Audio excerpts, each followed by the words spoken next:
Primeiro livro dos Reis, capítulo 18, verso 30. Quem achou, diga glória a Deus. Diz assim a palavra de Deus: Então Elias disse a todo o povo: Chegai-vos a mim. E todo o povo se achegou a ele e reparou o altar. Diga comigo, reparou. Mais forte, diga reparou o altar. O altar do Senhor que estava quebrado. Elias tomou quantas pedras? Quantas? 12 pedras. Está na Bíblia, viu, gente?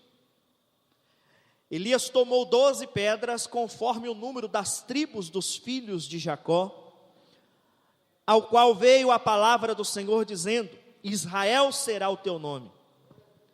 E com aquelas pedras edificou o altar em nome do Senhor Deus. Depois fez um rego, diga um rego, em redor do altar, segundo a largura de 2 medidas de semente. Daqui a pouco eu vou te falar quanto que é essa medida. Então armou a lenha, diga comigo lenha. Diga comigo, reparou o altar, colocou pedras, fez o rego, colocou a lenha. E disse: fazei a segunda vez. E fizeram a segunda vez. E disse: fazei a terceira vez. E fizeram a terceira vez. Perdão, vamos voltar aqui o 34, né? E disse: enchei de água 4 cântaros. Diga 4 cântaros de água. E derramai sobre o holocausto. Diga holocausto. E sobre a lenha. E disse: fazei a segunda vez. E fizeram a segunda vez. E disse ele: fazei a terceira vez. E fizeram a terceira vez. De maneira que a água corria ao redor do altar, e ainda até o rego encheu de água. Sucedeu, pois, que oferecendo-se a oferta de manjares, o profeta Elias se chegou e disse: ó Senhor, Deus de Abraão, de Isaque e de Israel, manifeste-se hoje que tu és Deus em Israel, e que eu sou teu servo, e conforme a tua palavra fiz todas as coisas.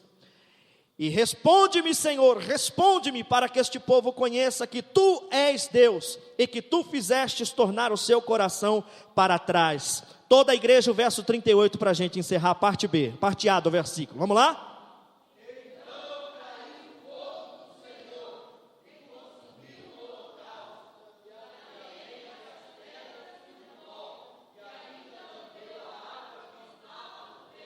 Pai, fala conosco esta noite. Não o que nós queremos ouvir, mas o que nós precisamos ouvir, Pai. Obrigado, Espírito Santo, por este culto, por esta reunião, porque a tua presença está aqui, e eu sei que ainda hoje, antes de acabar esse culto, muitas pessoas serão transformadas, tocadas, libertas, em nome de Jesus. Diga amém, Jesus. Tome o seu assento.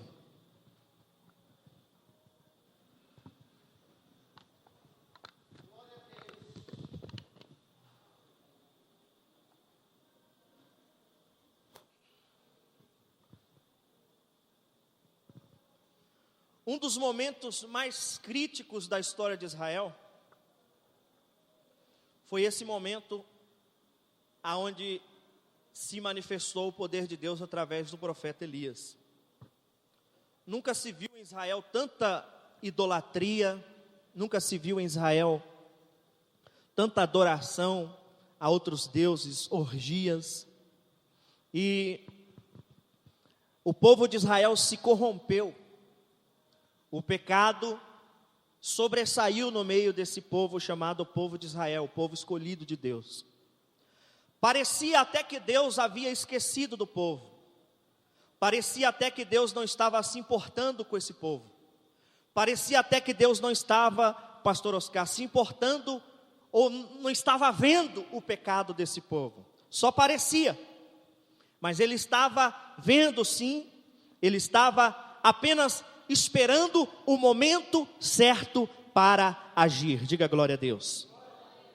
Esse contexto a qual nós acabamos de ler revela a história de um rei crente, um rei que conhecia Deus, um rei que tinha aliança com Deus, um rei que veio da linhagem de Davi, esse rei chamado Acabe.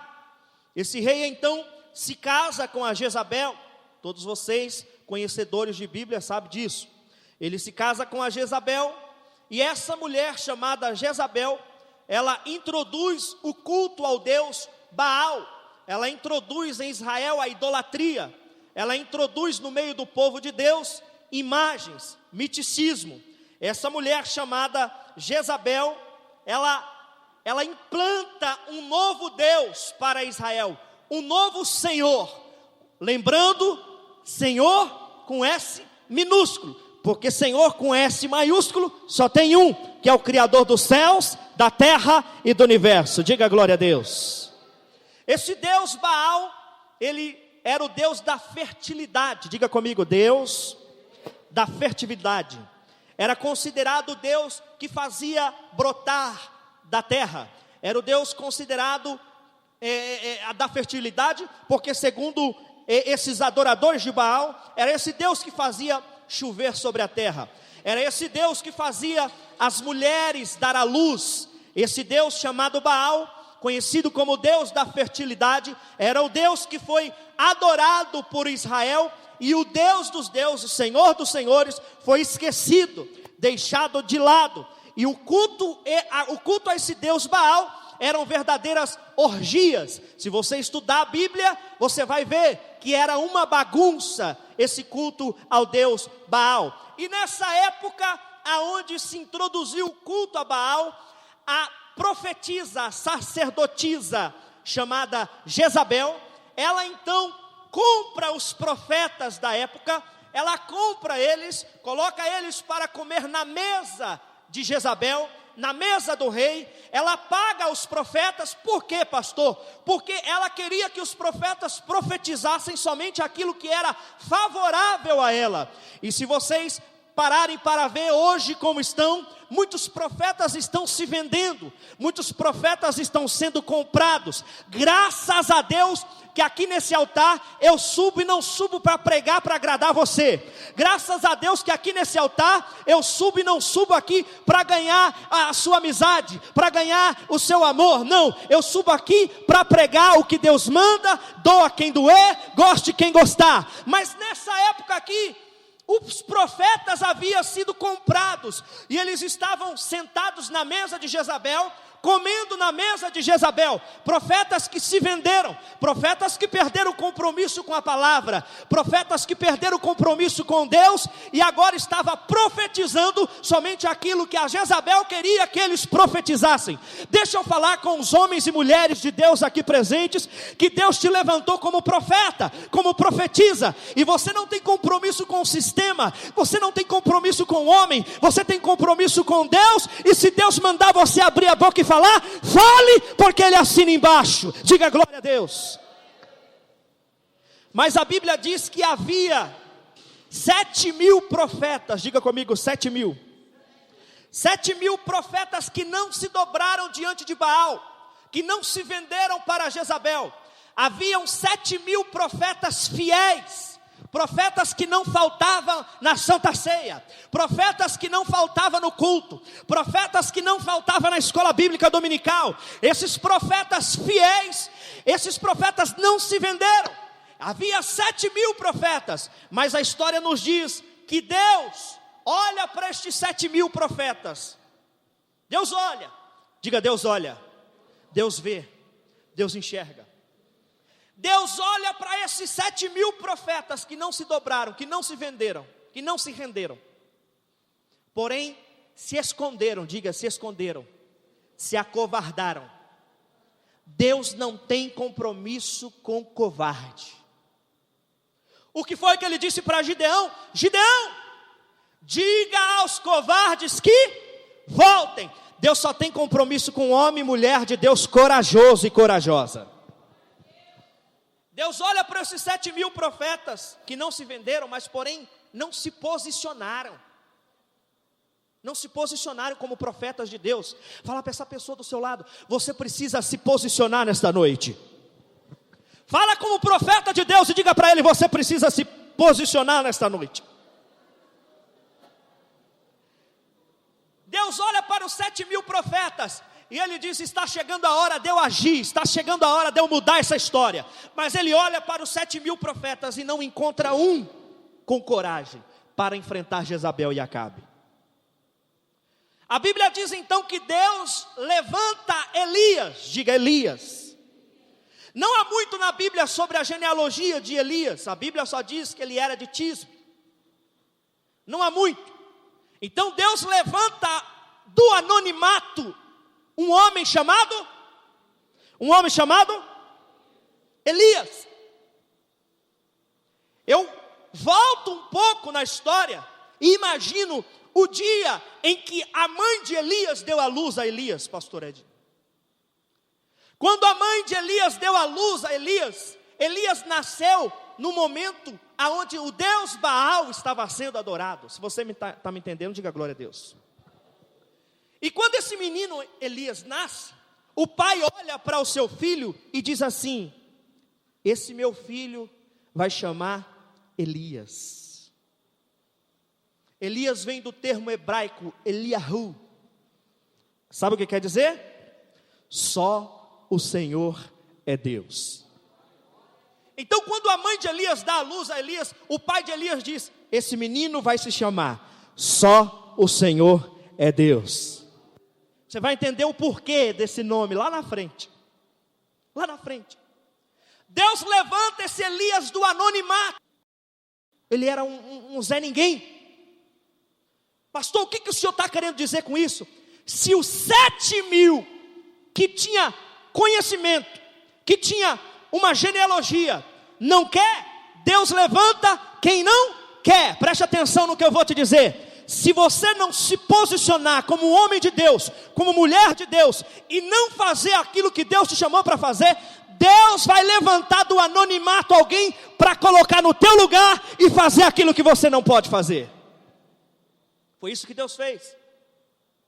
Elias aparece do nada e começa a profetizar contra o pecado de Israel. Elias aparece do nada e começa a profetizar contra Jezabel e contra Acabe. Elias aparece do nada e aparece com toda a autoridade, com todo vigor, sem medo, aponta o dedo e diz: assim diz o Senhor.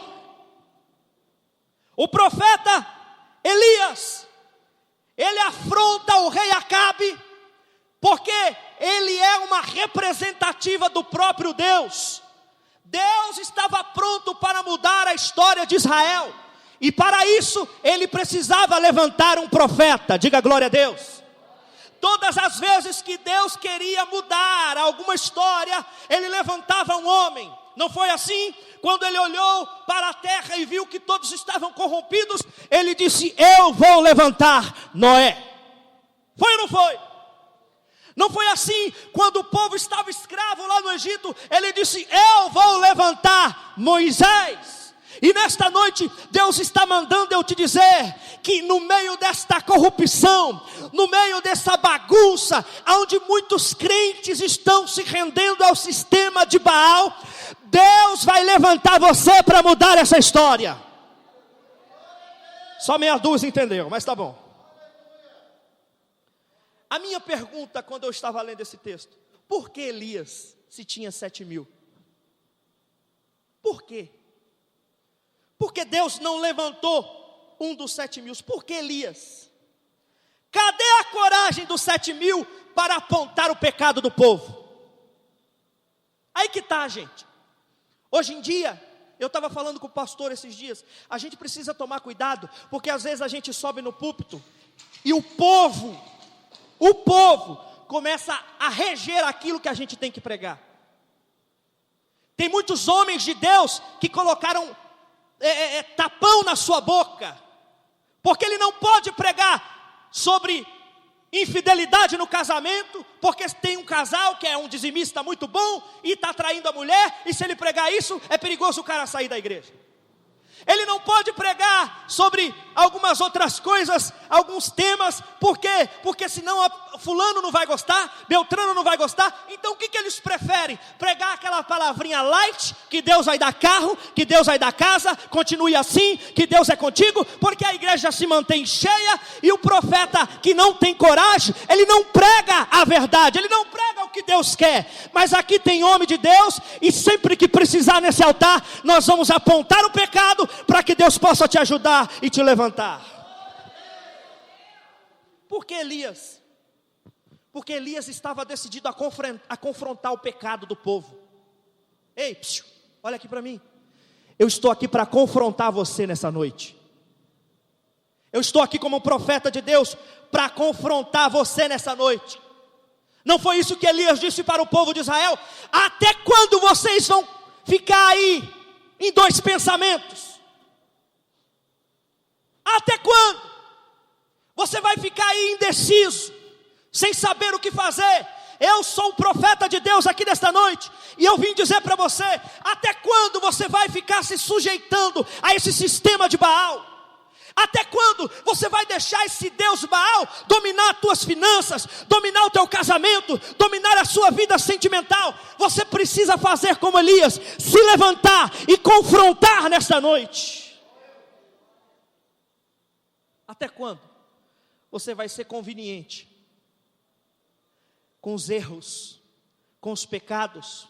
Até quando você vai fingir que não está vendo? Até quando? Até quando você vai deixar esse Deus Baal, que representa o nosso inimigo, agir na sua vida, na sua família, no seu casamento, nos seus filhos? Até quando? Pastor, mas o que eu tenho que fazer? Se posicionar como profeta de Deus, se posicionar como mulher de Deus, e dizer: Baal, o seu tempo acabou, porque eu sirvo um Deus todo-poderoso. Aleluia! Diga para essa pessoa do seu lado: você precisa mudar a sua postura. Diga para essa pessoa: você precisa se posicionar contra Baal nessa noite. Diga para ela assim: hoje é o dia da decisão. Elias vai para a afronta. Esse é o problema, ninguém quer ir para a afronta. Tem crente que vem para a igreja endemoniado e volta endemoniado. Sabe por quê? Porque os pastores de hoje não querem expulsar demônio. Deixa ele quietinho aí, né? Eu faço o meu trabalho, ele faz o dele. Elias não, Elias decidiu afrontar. Elias decidiu afrontar. E quando nós tomamos um posicionamento para afrontar aquilo que está errado na nossa vida, Deus começa a agir, Deus começa a trabalhar. Preste atenção no que eu vou te dizer. Se você se posicionar nesta noite contra o sistema de Baal na tua vida, Deus vai começar a colocar os pontinhos no i, as coisas no lugar, porque você está se posicionando. E Deus só age quando você age. Deus vai mostrar que Ele é Deus na sua vida, mas você precisa se posicionar. Elias se posiciona. Elias tem algo que impressiona a Deus. Sabe o que é? Coragem. Diga comigo: coragem. Coragem. Elias poderia ficar na boa, jogar as coisas para debaixo do tapete, como muitas vezes a gente faz, né? Deixa aí, não dá nada não, tem problema não. Não, mas Elias aponta o pecado do povo. Você sabe o que é você olhar para o rei, olhar para ele, apontar e dizer assim: assim diz o Senhor. Isso é coragem. Deus está procurando homens e mulheres de coragem, homens e mulheres que têm coragem para profetizar, para dizer contra os pecados. E Elias tinha essa coragem. Ele chega diante do profeta, ele chega diante do rei Acabe com ousadia. Ele chega diante do rei Acabe com essa ousadia. Eu acabei de dizer aqui que o Baal era o Deus da fertilidade. E ele chega diante do profeta, do rei Acabe, e ele diz assim: bom, Baal é o Deus da fertilidade, é Ele que faz produzir, é Ele que faz a mulher gerar. Eu não sou Deus, eu sou um homem. Aí ele diz assim, ó, então vamos ver se Baal é Deus. Ele diz assim, ó, segundo a minha palavra não vai chover. Agora eu vou te responder, eu vou te perguntar. Vou te perguntar uma coisa. A palavra de um homem é mais forte do que a palavra de um Deus? Não. Quando a gente fala de Deus, o que a gente fala? Algo superior. Deus diz, vocês estão na terra e eu estou no céu. Então quando Elias diz assim, eu sou um homem, e você diz que esse Deus com D minúsculo é o Deus da fertilidade, então segundo a minha palavra não vai chover. E o que aconteceu, gente? Deus vai lá e fecha a torneirinha do céu. Uma coisa interessante que eu quero frisar. Deus não mandou Elias falar isso. Elias falou por conta própria. Você não entendeu, né? Tem coisas que Deus não vai mandar você falar, você precisa falar com autoridade, porque você é o primeiro que vai viver a profecia na sua vida. Observe que Elias, quando ele fala que Deus mandou, ele diz, assim diz o Senhor, é ou não é? Mas nesse texto ele diz, não, segundo a minha, Elias, só o Senhor é Deus. Elias, só o Senhor é Deus. Segundo a minha palavra não vai chover. O anjo chega até Deus. Fala, Deus. Fala, Gabriel. Tem um cara lá embaixo que falou que é para ficar aí mais de 3 anos sem chuva. Oxe, eu não mandei ele falar nada. Mas ele falou. Mas que cara é esse? Como é o nome dele? Elias. Fecha logo a torneirinha, porque esse tem crédito. A Bíblia diz que quando Elias profetiza contra o Deus da fertilidade, ele diz, segundo a minha palavra. Sabe o que eu entendo aqui? Elias chega, se posiciona com coragem e assume o controle da situação. Ei, mulher de Deus, ei, homem de Deus, Deus está mandando eu te dizer que você precisa assumir o controle dessa situação.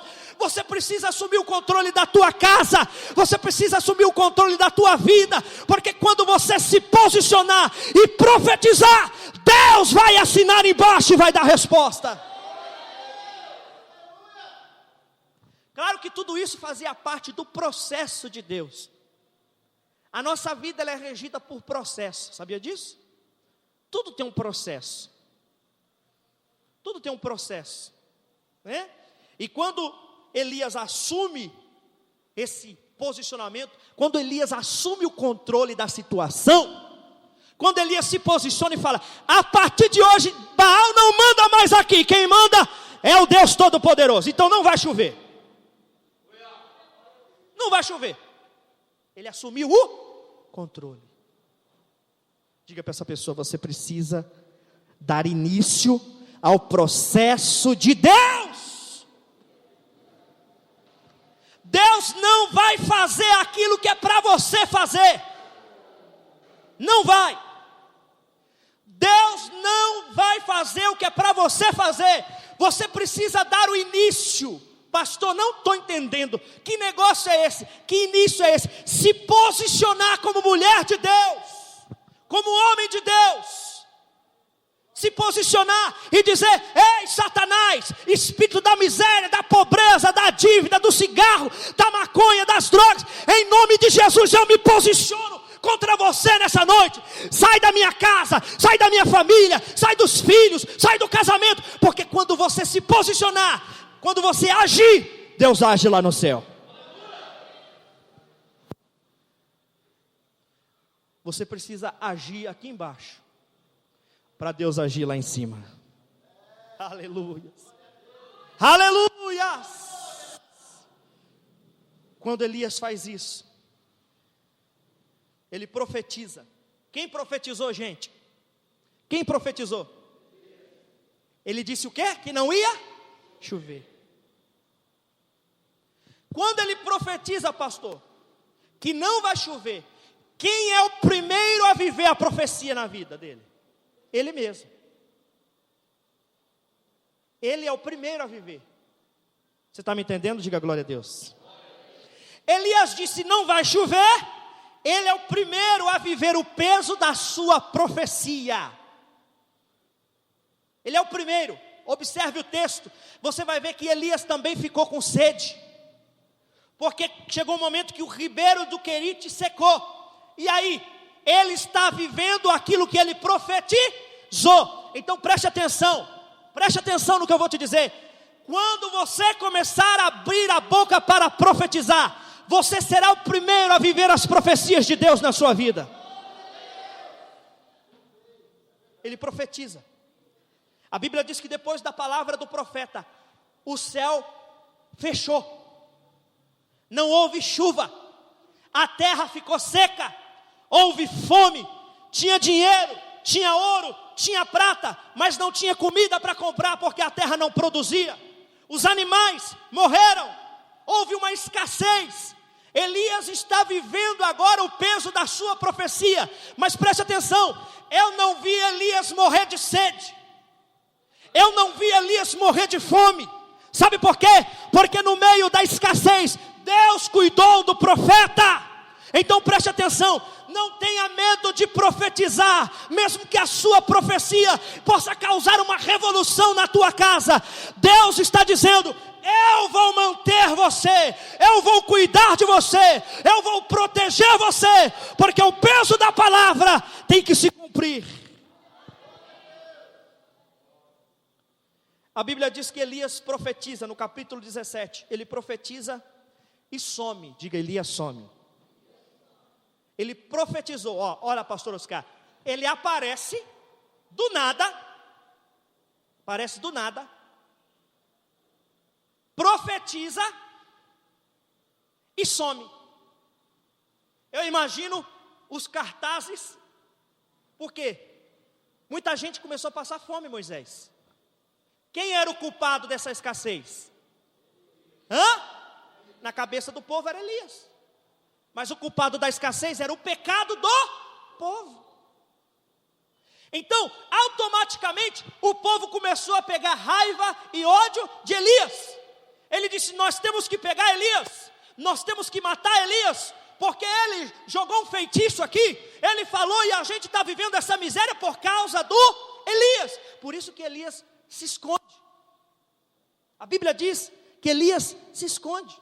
Imagina o cartaz colado, o barbudão, procura-se Elias, vivo ou morto.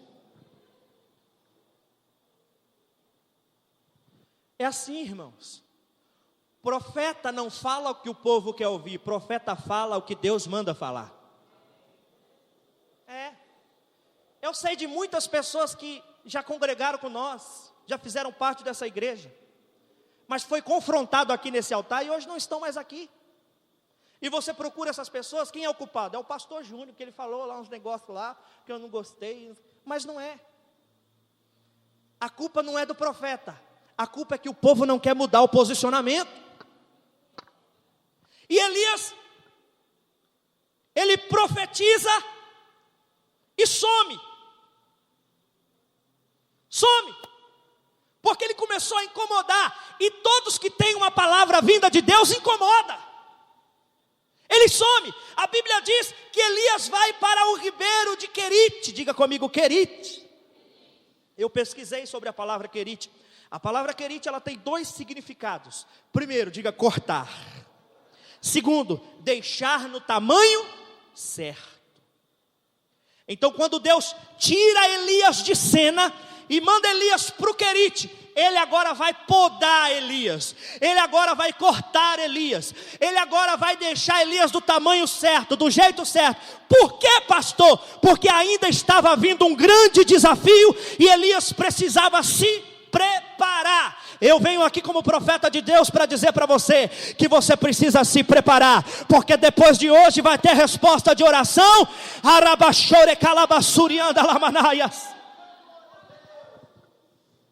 O Senhor cortou Elias de cena para lapidar ele. Ei, tem gente aqui que está no querite.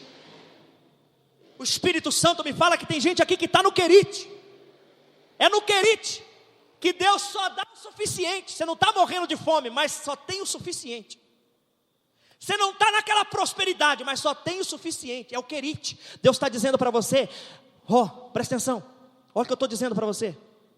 O querite, ele tem um prazo de validade. Você crê? Levante a sua mão que eu quero profetizar.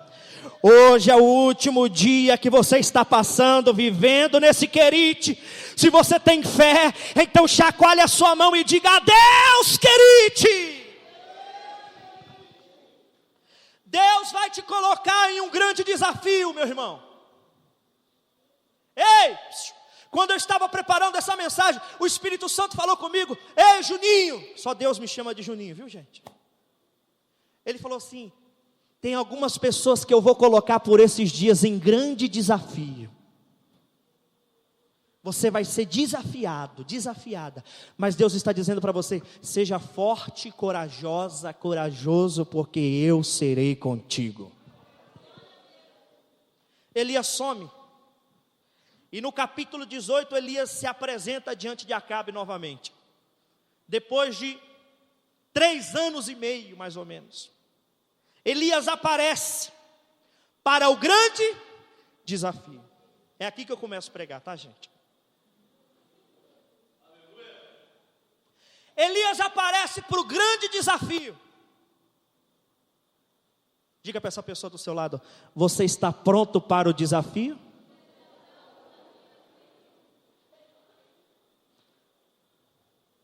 Elias não se intimidou.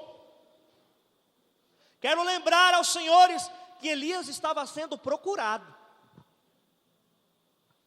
Então, para se apresentar diante do rei procurado, tem que ter coragem. Tem ou não tem, gente? Ele aparece diante do rei.